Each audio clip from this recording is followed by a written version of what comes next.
Welcome back to the deep dive. Today we're doing a bit of a surgical strike. Yeah, we're really focused. We're trying to give you a shortcut to becoming a smarter online consumer by tearing into just one source. And that source is a review of an AI tool, Mindgrasp.ai. Right, the one that makes that huge marketing claim Yeah, that it helps you learn 10x faster. it's a big claim, but, and this is important, our mission today isn't really about the AI tool itself. No, not at all. It's all about the reviewer's process. We're looking at how they decided if this platform was, in their words, legit or scam. So we're basically giving you a roadmap to see how these online review sites even work, how they try to measure trust. Exactly. Okay, so let's unpack this. The first thing that jumps right out is this trust score they gave it. The 88% score. 88 out of 100. And the reviewer explicitly calls that a good score.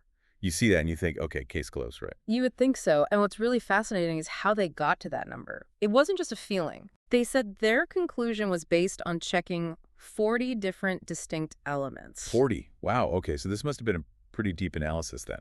Well, deep in one specific way.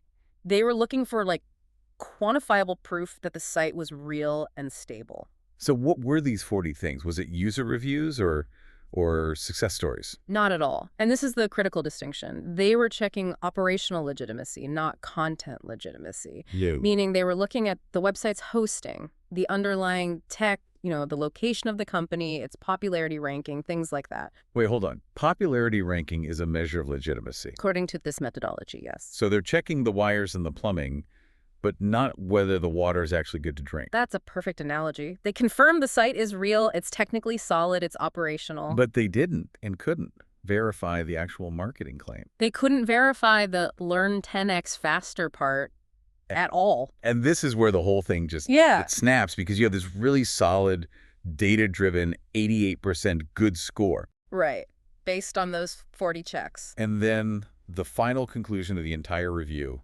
is just completely contradictory. It really is. They basically throw their hands up. They say the website appears to be a scam or legit website. I mean, which is it? It can't be both. It's the most inconclusive conclusion you could possibly have. So how does that even happen? How do you go from 88% certainty to a coin flip? Because their technical analysis hit a wall. It could only go so far. They verified the container, like you said, but they had no way to verify what was inside. So they just punt the decision back to the user. Completely. The source literally recommends that you make a right conclusion on the basis of mind value research yourself. Which means you figure it out. Pretty much. So the big takeaway here for you, the listener, is that the methodology is so much more important than the final score. Absolutely. That 88% looks great on the surface, but when you see what it's actually measuring... It doesn't measure the one thing you actually care about as a user. Does the product work? Does it provide value? So just to sum up, we looked at how this one platform tried to measure legitimacy with all these infrastructure metrics. And we saw how that method ultimately failed to make a real judgment on Mindgrasp.ai's main promise. And we should say this is just educational commentary. We're encouraging you to think critically about any online claim you see. Whether it's a productivity tool or anything else. Which leaves us with a final thought to chew on.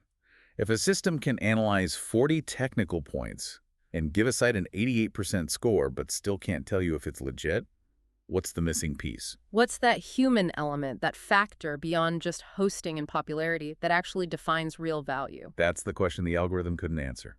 Go explore that. And keep digging into the sources yourself. We'll catch you on the next deep dive.